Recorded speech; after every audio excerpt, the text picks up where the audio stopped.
তড়িৎচুম্বক হিসেবে সাধারণত কোন ধাতুটি ব্যবহার করা হয়? লোহা। এসআই পদ্ধতিতে তড়িতাদান পরিমাপের একক কি? কুলম্ব। পৃথিবীর উচ্চতম আগ্নেয়পর্বত কোনটি? মৌনা লোয়া।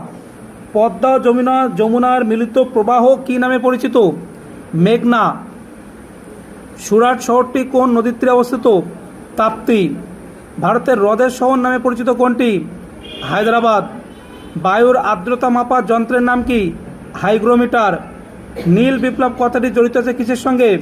মাছ। সংসদের যৌথ অধিবেশন সভাপতিত্ব করেন কে? স্পিকার। নিচের কোনটি জৈব যৌগ নয়? খাদ্য লবণ। জাতীয় কংগ্রেস প্রতিষ্ঠার সময় ভারতের ভাইসরয় কে ছিলেন? Lord Dufferin. গণপতি ও শিবাজী উৎসবের প্রচলন কে করেন? বাল গঙ্গাধর তিলক। গণপরিষদের সদস্য সংখ্যা কত ছিল?